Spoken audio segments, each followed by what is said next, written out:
Excella Education Study in USA assured scholarship. Contact 9881 96666. నమస్తే, welcome to I dream. నేను మీ విజిత.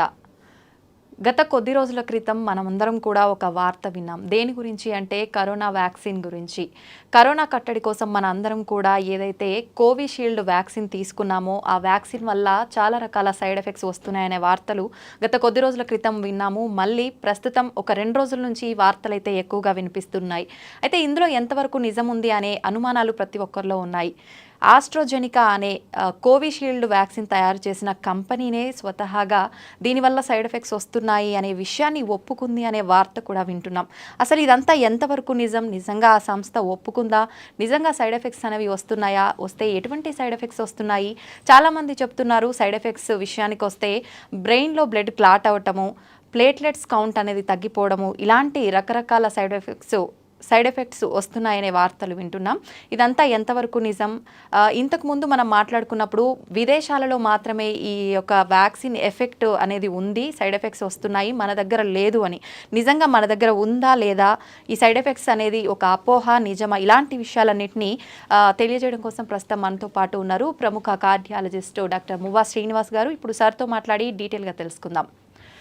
నమస్తే sir. నమస్కారం అండి, నేను డాక్టర్ మువ్వా శ్రీనివాస్. సో 2 రోజుల క్రితము ఆస్ట్రాజెనికా కంపెనీ వాళ్ళు వాళ్ళ వ్యాక్సిన్లో ఏదో లోపం ఉందని వాళ్ళు కోర్టులో ఒప్పుకున్నట్టుగా మనం వార్తాంశాలు చూసాం బేసికలీ. సో ఇంగ్లాండ్లో బేస్ అయినటువంటి ఆస్ట్రాజెనికా అనేటటువంటి మందుల కంపెనీ వాళ్ళు ఈ వ్యాక్సిన్ తయారు చేశారు. ఆ వ్యాక్సిన్ని ఇండియాలో లైసెన్స్ తీసుకుని సీరం ఇన్స్టిట్యూట్ ఆఫ్ ఇండియా అనేవాళ్ళు అదే వ్యాక్సిన్ని వీళ్ళు తయారు చేసి ఇక్కడ ఆ ఫార్ములాతోటి ఇక్కడ కోవిషీల్డ్ అని పేరు పెట్టారు. ఇంటర్నేషనల్గా వ్యాక్స్ జెవీరియా అనేటటువంటి పేరుతో ఆస్ట్రాజెనికా అనేటటువంటి ఇంటర్నేషనల్ కంపెనీ రకరకాల దేశాల్లో ఆల్మోస్ట్ లైక్ 100 పైనే దేశాల్లో ఈ వ్యాక్సిన్ ఇవ్వడం జరిగింది.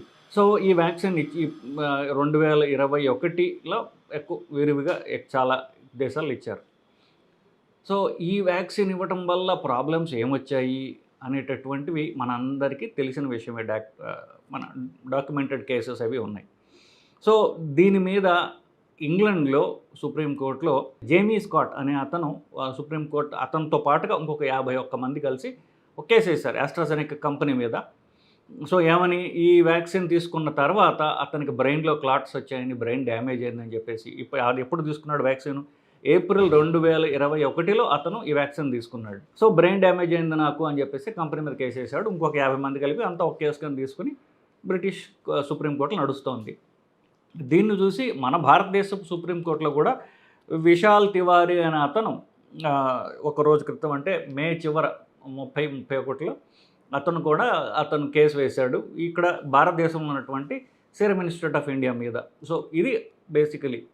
సో ఈ వాదోపవాదాల్లో ఆస్ట్రాజెనికా కంపెనీ వాళ్ళు వచ్చినప్పుడు ఆస్ట్రాజెనికా కంపెనీ ఇచ్చినటువంటి అక్కడ ఈ వ్యాక్సిన్ ఇవ్వటం వల్ల ఈ బ్రెయిన్లో క్లాట్స్ రావచ్చా అనేటటువంటి అంశం మీద కేసు కాబట్టి వాళ్ళు ఏమన్నారంటే వచ్చే అవకాశం ఉందండి మా వ్యాక్సిన్ వల్ల అని వాళ్ళు డేటా వాళ్ళు ఇచ్చారు. డెఫినెట్గా ఇవి ఇవ్వడం వల్ల కొన్ని కేసెస్ డాక్యుమెంటెడ్గా ఉన్నాయి అని చెప్పారు.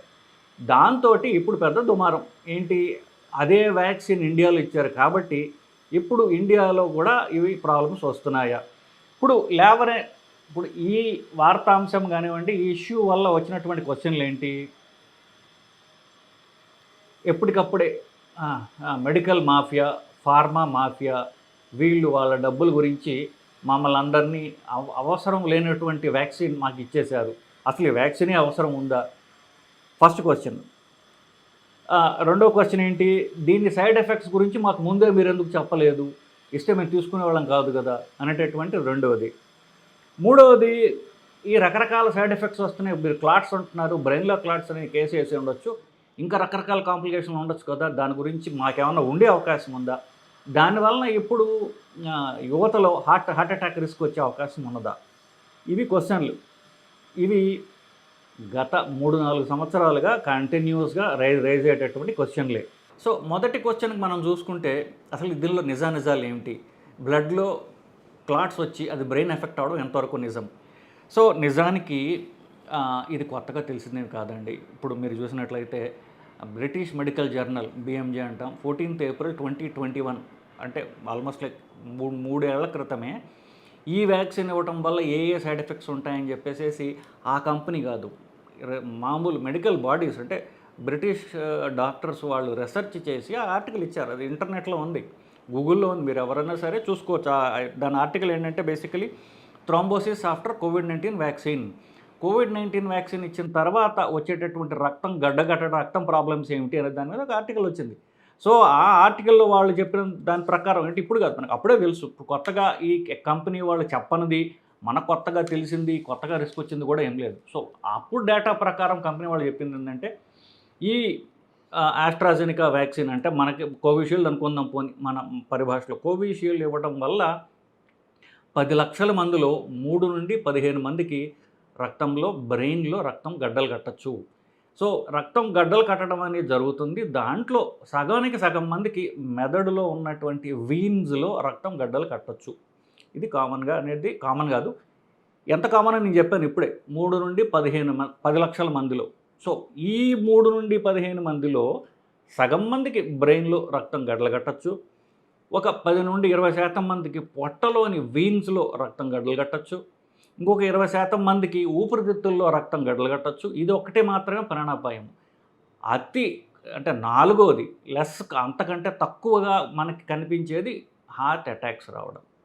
సో నేను చెప్పినట్టుగా 10 లక్షల మందిలో మ్యాక్సిమం 15 మంది మనకు రావచ్చు. ఆ 15 మందిలో మొదటి కామనెస్ట్ బ్రెయిన్, తర్వాత పొట్ట, తర్వాత ఊపిరితిత్తులు, 4వది హార్ట్ అటాక్స్. సో ఇది డాక్యుమెంటెడ్. దీని గురించి ఎవరు వారికి తోచినట్టుగా దీన్ని మ్యాగ్నిఫై చేసి వాళ్ళు చెప్పడం, భయపెట్టడం ఇవన్నీ జరుగుతున్నాయి బేసికలీ. బట్ మనకి 2021 డేటాలు వచ్చిన దాని ప్రకారం డాక్యుమెంటెడ్గా ఇది results basically. Next question, almost 2 ఏళ్లుగా అవసరం ఎప్పుడైతే న్యూస్లో వచ్చిన ప్రతిసారి జరిగేది ఏంటి, హార్ట్ అటాక్స్, యంగ్ పీపుల్లో హార్ట్ అటాక్స్ రావడానికి ఈ కోవిడ్ వ్యాక్సినే కారణమా? మన ముందే డేటా మనం అనుకున్నాం బేసికలీ. సో సడన్ డెత్ ఈ వ్యాక్సిన్ ఇవ్వటం వల్ల సడన్గా ఎవరైనా చనిపోతున్నారు. టర్కీలో ఒక 9 మందికి అటాప్సీ స్టడీస్ చేశారంటే ఎవరైతే వ్యాక్సిన్ వల్ల చనిపోయారు అనుకుంటారో వాళ్ళ గుండె తీసి బయటికి, చనిపోయిన తర్వాత వాళ్ళ గుండెలు బయటికి తీసి వాటి పరీక్ష చేసి చూశారు. వాళ్ళలో మాత్రం తెలిసింది ఏంటంటే హార్ట్ అటాక్స్ రావడం అంటే జరిగినాయి. కానీ ఎంత వ్యాక్సిన్ ఇచ్చిన తర్వాత ఫస్ట్ డోస్ వ్యాక్సిన్ మొదట మీకు తెలిసి గుర్తుండే ఉంటుంది, కోవిషీల్డ్ 3 డోసెస్ ఇస్తారు. మొదటి డోస్ ఇచ్చిన తర్వాత నెల రోజుల లోపల ఈ హార్ట్ అటాక్స్ అనటం జరిగినవి. ఎంత నేను చెప్పినట్టుగా 10 లక్షల మందిలో 3 వచ్చి ఉండొచ్చు. 10 లక్షల మందిలో 3 వచ్చి ఉండొచ్చు. మన భారతదేశంలో 100 కోట్ల మందికి ఆ వ్యాక్సిన్ ఇచ్చారు. ఒకటిసారి ఎక్కువ మంది ఇచ్చారు, రెండోసారి, మూడోసారి ఇంకా తక్కువ మంది ఇస్తారు. 100 కోట్లలో మనం చూసుకుంటున్నప్పుడు ఒక 150 కేసులు ఉంటాయి. అంటే దేశం మొత్తం మీద ఒక 150 కేసులు హార్ట్ అటాక్స్ వచ్చి ఉండొచ్చు 100 కోట్లలో. సో ఇది ఎంత కామన్ అనేది ఈయన చెప్పే లెక్కలు బట్టి మీకు తెలుస్తుంది. మరి ఇంతమంది హార్ట్ అటాక్స్ చచ్చిపోతున్నారు, ఆ వీడియోలు చూసాం, ఈ వీడియోలు చూసామంటే మీరు చనిపోవటం వ్యాక్సిన్ వల్లనే అని మీరు అనుకుంటున్నారు. సో ఈ వ్యాక్సిన్ వలన వచ్చే కాంప్లికేషన్లో హార్ట్ అటాక్స్ అనేవి అంటే అతి తక్కువగా చూస్తున్నాం. వాటిల్లో కూడా ఇంత పెద్ద దేశంలో ఈ 150 అని చెప్పాను చూసారు, 150 కూడా ఒక లెక్క మాత్రమే, క్యాల్కులేటెడ్, డాక్యుమెంటెడ్ కాదు. సో ఇకపోతే ఈ వ్యాక్సిన్ ఇవ్వటం వల్ల ఇప్పుడు మాకు హార్ట్ అటాక్ రిస్క్ ఉన్నదా? ఇప్పుడు మళ్ళీ ఇందాక నేను చెప్తాను. సో వ్యాక్సిన్ ఇచ్చిన తర్వాత ఫస్ట్ డోస్ ఇచ్చిన తర్వాత ఒక నెల రోజుల్లో హార్ట్ అటాక్స్ అనేవి చూస్తాం. 2వ డోస్ ఇచ్చిన తర్వాత చాలా తక్కువ ఉంటుంది. 3వ డోస్ తర్వాత అసలు ఇప్పటిగా డాక్యుమెంటెడ్ కేసెస్ లేవు. 3 ఏళ్ల తర్వాత అంటే అసలు అది mathematically it's not even possible. So 3 ఏళ్ల తర్వాత అప్పుడు వ్యాక్సిన్ ఇచ్చినందుకు ఇప్పుడు వస్తాయా అనుకోవటం అనేది చాలా చాలా చాలా మరి సాగదీయడమే అవుతుంది బేసికలీ. ఒక నెల రోజుల దాకా మాత్రం పర్వాలేదు, ఆ తర్వాత వ్యాక్సిన్ వల్ల కాంప్లికేషన్స్ రావు. వ్యాక్సిన్ వల్ల ఈ హార్ట్ అటాక్లు వస్తాయి చెప్పినప్పటిగా 10 లక్షల మందిలో 3 వచ్చినప్పటికీ కూడా ఇవి ఫస్ట్ డోస్ ఇచ్చిన తర్వాత వస్తాయి. అదే డోసు గనక జీవితాంతం తీసుకున్నట్లయితే 2వ డోసు అవసరమే ఉంది, 3వ డోసు అవసరమే ఉంది. ఎందుకంటే ఆ వ్యాక్సిన్ పనిచేసేది జీవితాంతం కాదు కాబట్టే 3 డోసులు ఇవ్వాల్సి వస్తుంది కదా. సో 1 డోసు తర్వాత ఇచ్చినటువంటిది 3 కంటిన్యూస్గా జీవితాంతం రిస్క్ ఉంటుంది అనుకోవటం అనేది అది బేసికలీ లేని ప్రాబ్లం మనం కొత్తగా సృష్టించుకుని దాని నుంచి భయపడటమే అవుతుంది బేసికలీ. ఇకపోతే నాకు ఇప్పుడు ఆ కోవిడ్ వ్యాక్సిన్ తర్వాత హార్ట్ అటాక్లు రాకుండా నేను ఏం చేయాలంటే, కోవిడ్ వ్యాక్సిన్ వల్ల హార్ట్ అటాక్స్ రావు. జనరల్గా హార్ట్ అటాక్స్ రావడానికి కారణాలు ఏవైతే ఉంటాయో వాటంటే నియంత్రించుకోవడం ద్వారా, వాటిని మనం మానిటర్ చేయడం ద్వారా మన హార్ట్ అటాక్ రిస్క్ తగ్గించుకోవచ్చు. ఫర్ ఎగ్జాంపుల్, హార్ట్ అటాక్ రావడానికి ముఖ్యమైన కారణం ఏంటి? కొలెస్ట్రాల్. ఆ కొలెస్ట్రాల్లో కూడా చెడ్డ కొలెస్ట్రాల్ అనేటువంటి ఎల్డిఎల్ వల్ల హార్ట్ అటాక్స్ వస్తున్నాయి. ఆ ఎల్డిఎల్ ఎవరికి ఎక్కువ ఉంటుంది? షుగర్ ఉన్న వాళ్ళకి, స్ట్రాంగ్ ఫ్యామిలీ హిస్టరీ ఉన్న వాళ్ళకి, స్మోక్ చేసే వాళ్ళకి, లేకపోతే కొంతవరకు మగవాళ్ళకి ఎక్కువ ఉండొచ్చు. సో స్ట్రాంగ్ ఫ్యామిలీ హిస్టరీ ఉందా, షుగర్ ఉందా, వీళ్ళు ప్రధానమైనటువంటి కేటగిరీలు. కాబట్టి వీళ్ళు స్ట్రాంగ్ ఫ్యామిలీ హిస్టరీ అంటే మీకు మేనమామలు, బాబాయిలు, తల్లిదండ్రులు, అన్నదమ్ములు, అక్క చెల్లెళ్ళు, వీళ్ళలో ఇది ఫస్ట్ డిగ్రీ రిలేటివ్స్ అంటారు. వీళ్ళలో ఇద్దరికి లేదా ఎక్కువ ఎవరికన్నా హార్ట్ అటాక్స్ వచ్చినట్లయితే మనకి ఎక్కువ రిస్క్ ఉన్నట్లు లెక్క. ఎస్పెషల్లీ తక్కువ వయసులో వాళ్ళకి వచ్చినట్లయితే కనుక వీళ్ళు ప్రతి 6 నెలలకు, షుగర్ ఉన్నవాళ్ళు, ఫ్యామిలీ హిస్టరీ ఉన్నవాళ్ళు ప్రతి 6 నెలలకి ఎల్డిఎల్ అనేటటువంటి బ్యాడ్ కొలెస్ట్రాల్ మీరు మానిటర్ చేసుకోండి. అంతకంటే మీరు చేయాల్సింది ఏం లేదు. అది నియంత్రణలో ఉన్నట్లయితే కనుక మీకు హార్ట్ అటాక్ రిస్క్ లేనట్టే లెక్క. అది 70కి దగ్గరగా ఉండేటట్టుగా చూసుకోండి. చూసుకోవడం అంటే ఎక్కువ ఉంటే కనుక మందులు వేసుకొని మళ్ళీ పరీక్ష చేసుకుంటూ అది 70 దగ్గరగా ఉండేట్టుగా మీరు చూసుకున్నట్లయితే మీకు హార్ట్ అటాక్ రిస్క్ అంటూ మీకు బేసిక్లీ ఉండదు. సో ఫైనల్గా నేను చెప్పొచ్చేదల్లా, ఇప్పుడు మాకు రిస్క్ ఉందా అనేటటువంటి భయపడే వాళ్ళకి బేసిక్గా ఒకటి నేను చెప్పదలుచుకున్నా. మామూలుగా రక్తంలో గడ్డలు కడతాయన్న రిస్క్ ఉంది కదండి. అది వ్యాక్సిన్ వల్ల 10 లక్షల మందిలో 3 నుండి 15 మంది దాకా, 15 మ్యాక్సిమం వేసుకోండి, 10 లక్షల మందిలో 15 వరకు రావచ్చు. ఆడవాళ్ళు వాళ్ళ పీరియడ్స్ పోస్ట్పోన్ చేసుకోవడానికి, లేకపోతే పిల్లలు పుట్టకుండా ఆపడానికి ఓరల్ కాంట్రాసెప్టివ్ పిల్స్ అని వాడతారు. సో దానివలన ఎంత రిస్క్ ఉంటుందంటే 50 నుండి 1200 వరకు రిస్క్ ఉండొచ్చు. అది 15 అయితే ఇది 50 నుండి 1200 దాకా. సిగరెట్ తాగే వాళ్ళకి, సిగరెట్ తాగే 10 లక్షల మందిలో ఈ రక్తం గడ్డలు కట్టే రిస్క్ 2000 వరకు ఉండొచ్చు.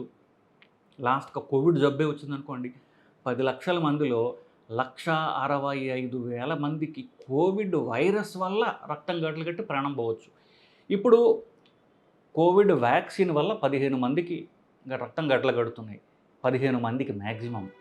కోవిడ్ వైరస్ వల్ల 1,65,000 మందికి రక్తం గడ్డలు కట్టి వాళ్ళ ప్రాణాలు పోతున్నాయి. మరి అలాంటప్పుడు వ్యాక్సిన్ వల్ల ప్రాణాలు పోతున్నాయా, కోవిడ్ వైరస్ వల్ల ప్రాణాలు పోతున్నాయా? ఇది ఎంత శాతం ఎక్కువ ఉన్నది? మనం భయపడాల్సింది కోవిడ్ జబ్బుకి, కోవిడ్ వైరస్కి కానీ కోవిడ్ వ్యాక్సిన్ కాదని మనం ఈ గణాంకాలే మనకి చెప్తున్నాయి కదా. సో ప్లస్ ఈ కోవిడ్ వైరస్ కూడా 2021లో వచ్చినటువంటి డెల్టా వేరియంట్, దానివల్లనే ఈ ప్రాణాపాయాలు ఇంత విధ్వంసం జరిగింది కాదంటల్లా. దాని తర్వాత ఆ వైరస్ 6 జనరేషన్స్ అయిపోయింది. వచ్చే ఈ 2024 అయితే 7వ జనరేషన్ వైరస్ వస్తుందేమో.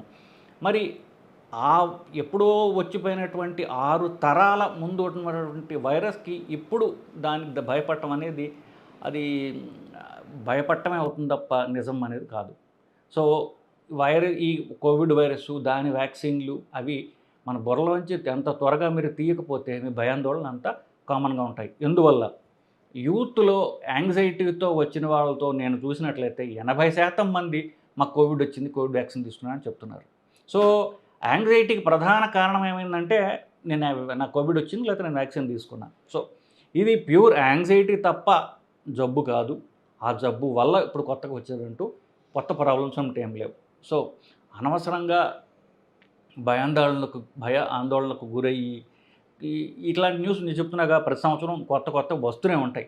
ఎందుకంటే సెన్సేషనలిజం అనేది ఇప్పుడు ప్రస్తుత మీడియాలో సెన్సేషనలిజం అనేది అది ఒక అలవాటు అయిపోయింది అందరికి. సెన్సేషనల్ న్యూస్ ఉంటేనే కదా అందరికి నడిచేది, మన వ్యాపారం నడిచేది. సో సెన్సేషనలిజం గురించి వచ్చినటువంటి న్యూస్లకి మీరు అంతగా రియాక్ట్ అవ్వాల్సినటువంటి అవసరం లేదనేది నా అభిప్రాయం అండి. అయితే మొత్తానికి వ్యాక్సిన్ యొక్క డోసేజ్ అనేది కాలపరిమితి కొంతవరకే ఉంటుంది. దాని ఎఫెక్ట్ అనేది ఆల్రెడీ అయిపోయింది. మనకు 2021లో మనం వ్యాక్సిన్ తీసుకున్నాము. ఆల్రెడీ 2-3 సంవత్సరాలు గడిచిపోయింది. దాని ప్రభావం అనేది ఇప్పుడు రాను తగ్గిపోయిందనే చెప్పాలి. మనకు ఇంతకు ముందు ఇప్పుడు ఈ వార్తలు మనం సైడ్ ఎఫెక్ట్స్ వస్తున్నాయనే వార్తలు అయితే కొత్తగా ఏం వినట్లేదు. ఆల్రెడీ వ్యాక్సిన్ తీసుకున్న కొద్ది రోజులకే మనం హార్ట్ అటాక్స్ వచ్చాయి, ఇలాంటి సైడ్ ఎఫెక్ట్స్ ఉన్నాయనే వార్తలు వార్తలు విన్నాం. ఇప్పుడు కొత్తగా అయితే ఆ ప్రభావం వల్ల మనకు సైడ్ ఎఫెక్ట్స్ వచ్చే అవకాశం లేదు. ఒకవేళ అలాంటి భయాలు ఎవరికైనా ఉన్నా కూడా భయాలన్నీ తీసేసి దానికి తగ్గట్టుగా మీరు ఇమ్యూనిటీ పవర్ పెంచుకుంటే కనుక ఇలాంటి సైడ్ ఎఫెక్ట్స్ నుంచి బయటపడవచ్చు అని సార్ చెప్తున్నారు. చాలా మంచి విషయాలు తెలియజేశారు sir. Thank you very much.